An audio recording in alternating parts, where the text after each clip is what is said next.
Hey there mga may loves, Aries! Thank you so much for always staying here with me in this channel, babes. And hi sa mga new subscribers. Ako po si Yan Tuloy, welcome. At sa mga returning at pabalik-balik ko rito mga viewers, maraming salamat sa inyong walang patid na pagtambay. Sa inyo kung hindi nyo pa nalalaman, meron pa po tayong other channel. Link is nilagay ko sa description box ng reading na ito. Dun sa Dalnim channel, yun ang name ng channel ko mga babes. No? Parang The High Priestess Tarot din kasi ang ibig sabihin ng Dalnim ay Goddess of the Moon in Korean. So, yun nga mga babes, no? At dun sa channel na yun, ay meron din tayong ina-upload na daily collective readings, no? Ano man ang zodiac sign mo, welcome na welcome ka dun. Basta, just take only what resonates. So, for today's content, Aries, na ating aalamin, no? Pwedeng iba-iba naman tong energies na to, no? Nakukonek sa'yo, but we'll see. Pero ang ating concept has something to do with yan, no? Aalamin natin kung ano-ano ba yung mga gustong pag-usapan nitong mga energies na ito, no? Tungkol sa inyong dalawa. Yan, no? Or ano-ano ba yung mga gusto nilang pag-usapan dito, no? Na involve kayo. So, let's see. Aries. Thank you so much, Archangel Michael, angels and spirit guides, and even ancestors of Aries. Can we get messages right here? Ano-ano po yung mga gustong pag-usapan nitong energies na ito, no? Sa pagitan nilang dalawa ni Aries, can you please show me? Paalala lang na maaari tayo makahagip ng higit sa isang energies, no? But we'll see kung sino yung mas kukonek sa inyo. So, Aries. This reading is intended for me Aries people. Walang gender tayo dito. Babae, lalaki, LGBT, lahat welcome. Cross watchers ni Aries. At may Aries sa kanilang natal or birth chart. Welcome! So, let us see. Ano yung mga gustong pag-usapan nitong energies na to patungkol sa kanilang dalawa ni Aries?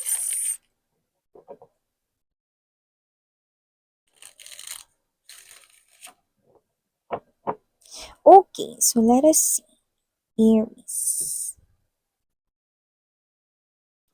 Guys, meron kayo ditong Nine of Wands. Present din po dito ang Death energy, Page of Swords energy, Fool card energy, Strength card, World card energy. You have 4 major arcanas, ha? Kung ano man ito, malaki yung parte ni universe dito, no? Sa posibleng communication or talk, no? Parang ginagarantiyan na rin dito na parang this person here really wants to communicate with you, no? Pag-uusap ito, no? Bottom of the deck we have here for you guys, the Ace of Wands, Knight of Swords, see, pag-uusap. Yan, no? So, kung sino to Aries, no? Sinakop niya yung reading ninyo, mga mahal. Isang energy ang nahagip natin dito for you guys, no? At ito yung klase ng energy na lumalabas bilang someone new. At posibleng itong person na to, no, is pwedeng hindi nyo pa nakikilala. Pwedeng nakita nyo na, pwedeng nakita nyo na, nasilayan nyo na yung face niya, nakita nyo na siya somewhere, you've seen this person here already, pwedeng sa photos, images, no? Pero yung nag-usap talaga kayo, hindi pa. Malakas yung energy, not yet pa. But this person right here, no, parang medyo kinakabahan siya rito, no? This person here, no, really wants to talk to you. Pero parang mahina ang kanyang loob dito, Aries, no? Gusto niya rito parang maraming mga bagay na itanong sa'yo, malaman about you, no? About your life, about your work. This person here is very curious, no?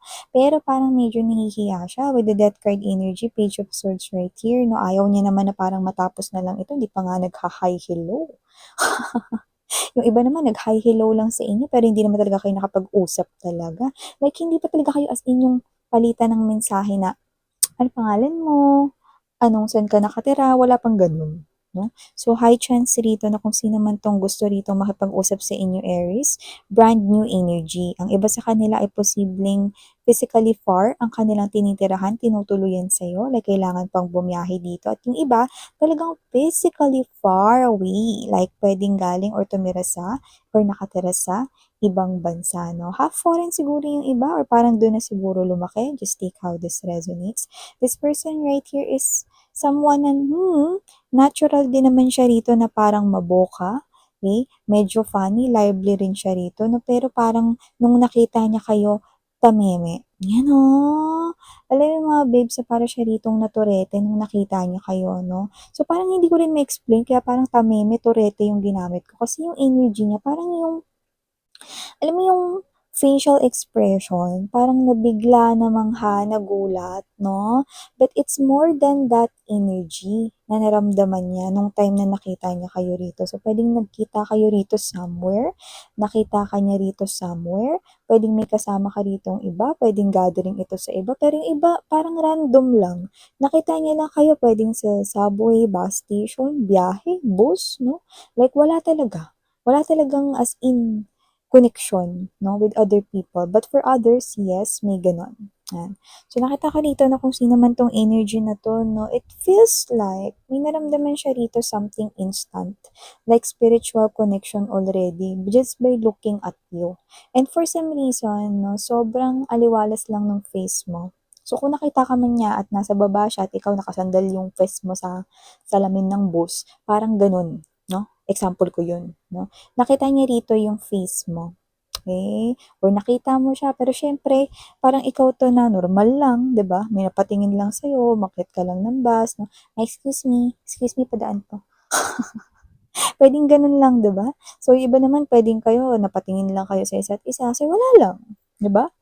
Kasi, kayo yung dumaan sa harapan niya or whatever, no? Pero para sa kanya, this is something here na parang may, uy, parang iba yung naramdaman ko nung nakita ko yung babae na yun or yung lalaki na yun na si Aries. Yan, no? So, yun nakikita ko dito mga babes. So, for this person right here, it looks like this is not something here na normal na nangyayari sa kanya. No? Parang ngayon lang ito nangyari. And for some reason, I'm sensing no?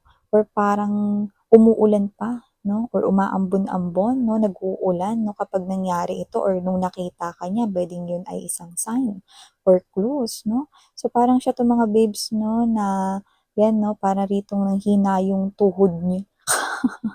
Wala po siyang arthritis, no? At hindi rin masakit yung muscles niya rito. Pero ibig kong sabihin doon, parang nakapanghihina, no? Na nung nakita niya kayo, parang siya to, no? Na nakaramdam rito ng weird feeling. Pero gusto niya rito mga babes, no? Na maghanap rito ng paraan, no? Paano ka ba niya ulit makikita? Parang siya to iniisip niya na parang walang means.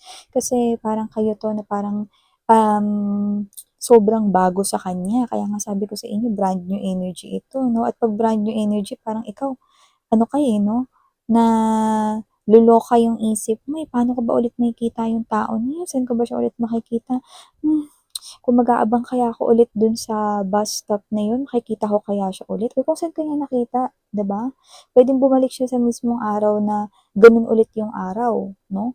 Or kung Tuesday ka man niya nakita, babalik siya dun Tuesday, tatambay siya saglit, no? Baka sakaling makita ka niya ulit, no? So nakikita ko dito na parang for some reason, at first hindi niya marirealize rito na parang, ay bakit ko to iniisip? Bakit ko to iniisip? And then, little did this person here knows, ginagawa niya na.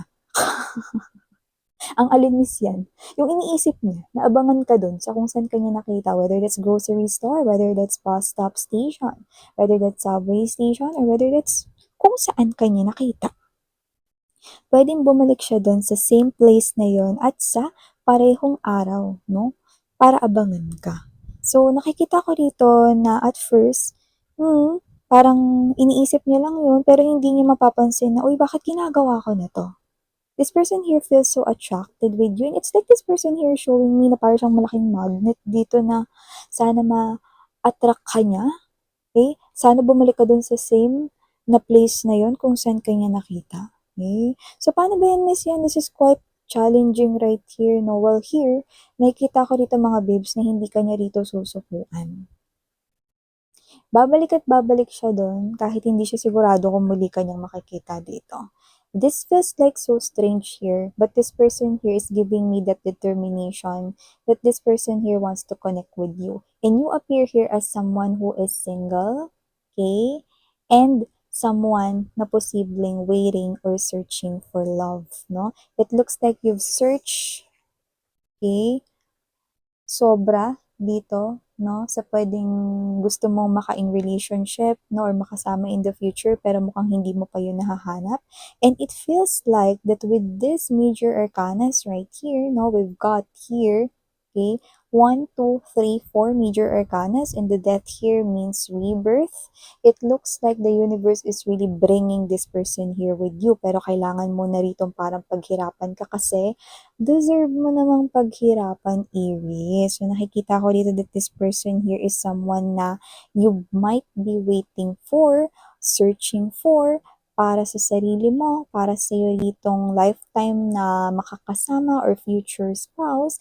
And I think this is someone here, no, na parang hindi niya namamalayan yung sarili niya, parang nasa undermahe ka siya dito ni universe, no, na parang siyang puppet dito, keep on doing things right here, no, na parang a little bit weird, pero yun talaga yung gawa ni universe, no, because I do see na may purpose itong person na to sa iyong life, and that is to start a passionate new beginning in love. So, nakikita ko dito na patuloy ka niyang aabangan at darating na may pagkakataon na magkikita kayo ulit.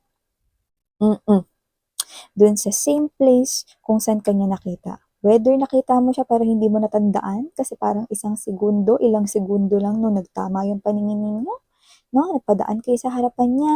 It's okay, it's alright, pero magkikita pa kayo ulit. Full card energy and there's this death energy. Okay? This talks about the new chapter right here. No, the new chapter here of something new and it feels so right. No, parang kanta lang. Ayun, sorry for that commercial mga babes, no? Meron lang kumatok, no, na order. So, yan, going back right here. So, nakita ko dito, no, na talagang itong tao na to ay padala to ni universe sa inyo kasi may purpose siya dito sa inyong life, Aries. At nakikita ko dito that this is someone here no, na hindi lang talaga rito dadaan sa life mo, kundi talagang siya yung klase rito ng person na magsistay. Kasi nakikita ko dito na parang ito na talaga yung hinihintay mo, lalo na kung ikaw 'to mga babes 'no na, kahit alin ka dun sa gustong-gusto mo na talagang mag-start ng love and relationship or kahit dun sa parang waiting ka lang for the right one, alin ka man dun, this is someone here na parang hinihintay mo, 'no? At ito na yung padala sa'yo ni universe dito 'no, and this person here, gagawa siya dito ng actions na parang at first 'no, hindi niya alam 'no, na parang ito na pala yung dudugtong rito ng inyong bridges or pathway na papunta sa isa't isa, no? At first nga lang nakikita ko rito na parang kayo 'to na magugulat kayo sa kwento niya rito na parang talagang inabangan niya kayo or whatever na parang, "Ha, ginawa mo 'yun, bakit?" Gano'n. And nakikita ko dito mga babes 'no, na kung sino man 'tong energy na 'to, okay?